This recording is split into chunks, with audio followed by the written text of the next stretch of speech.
$100 billion अगले 10 सालों में इन्वेस्ट करने लगे हैं। $100 बिलियन।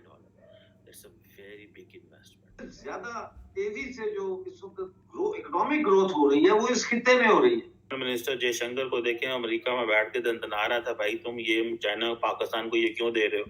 ठीक है जी, इतना जो चीन है वो पाकिस्तान में $40 अरब लगा के, $45 अरब लगा के, हेलो फ्रेंड्स, और चैनल क्या को कर रहे हैं। सब्सक्राइब कर लीजिए, ये टोटली फ्री इनकी होता है। अपनी बेल कोई आइकन सोच से नहीं है। सब्सक्राइब कर लीजिए। इट इज इनकी अपनी अगर सोच होती तो जो इंडियन स्टार्टअप कंपनीज के शेयर्स जो है वो मार्केट में बढ़ रहे हैं। मैं समझता हूँ कि वेयर डज पाकिस्तान लैग।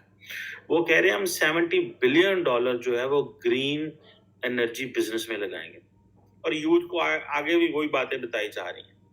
लेकिन ये जो चाइनीज सारे लोग हैं, जो चाइनीज इन्वेस्टमेंट है, वो हमें पता तो चले भाई कि आप क्या करने जा रहे हैं आइंदा आने वाले दिनों में। अमेरिकन ज्यूज का था पहले, अब वैसे इंडियंस का हो गया है, स्पेशली इंडियन हिंदूज का हो गया है in the US and rest of. आपको पता है फ्रांस गवर्नमेंट ने 80 करोड़ रुपए दिए इसके लिए। 80 करोड़ रुपए, which is $10 million। वक्त में ना गधे को ही बाप बनाना पड़ता है। ठीक है, इंडिया के ना जो बात करने का तरीका है उनका, जो एक मीठा पन्ना बहुत अच्छा है, जिस वजह से वो तरक्की कर रहा है। कि एक बिजनेसमैन है गौतम अदानी, वो तकरीबन $100 बिलियन अगले 10 सालों में इन्वेस्ट करने लगे। $100 बिलियन। चैनल को सब्सक्राइब कर लीजिए। ठीक है जी, इतना जो चीन है वो पाकिस्तान में $40 अरब लगा के, $45 अरब लगा के, और क्या कर रहे हैं। और मैं देख रहा था कि ये बेसिकली तो एक कॉन्ग्लोमरेट है और बहुत सारी कंपनीज हैं इनके नीचे और बड़ा काम कर रहे हैं। को भी चाहिए कि पाकिस्तानियों को भी चाहिए उनके साथ अच्छे ताल्लुकात रखें इंडिया के साथ, तो हम ना तो अपने हमसाया कंट्रीज को, हमसाया ममालिक को साथ लेके आपको चलना पड़ेगा।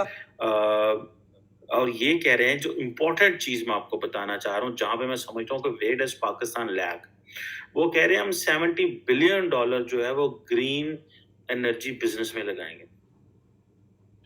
अब ये इमेजिन करें कि जब वो ग्रीन एनर्जी बिजनेस में लगाएंगे, और उधर बिलावल भुट्टो जरदारी वाशिंगटन में आके कह रहे थे कि हम जो है दुनिया को कह रहे हैं कि तुमने जो है वो कार्बन एमिशंस की हुई हैं, और हमने सिर्फ 0.4% ऑफ द ग्लोबल एमिशन में हमारा शेयर है, तो हमें तो भाई तुम पैसे दो।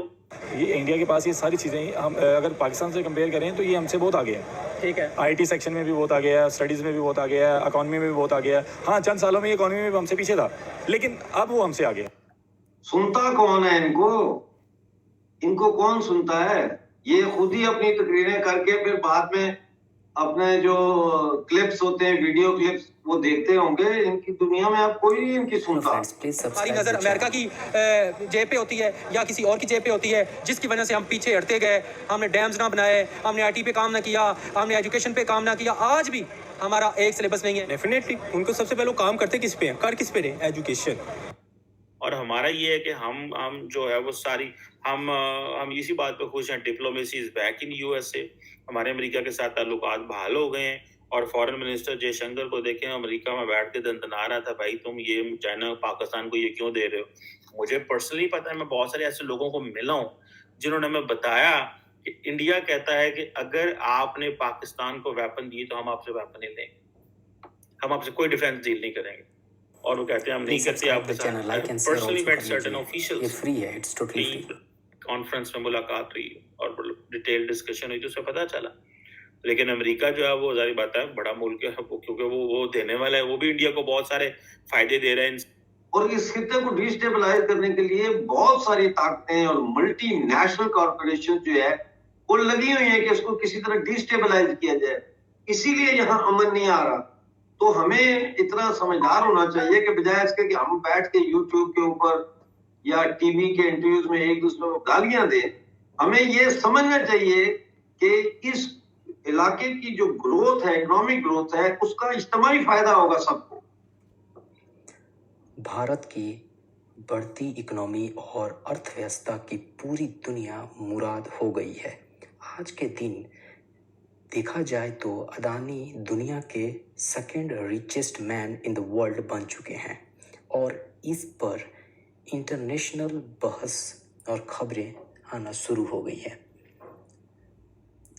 पाकिस्तान में इस खबर से वहाँ के मीडिया में हलचल मच गई है।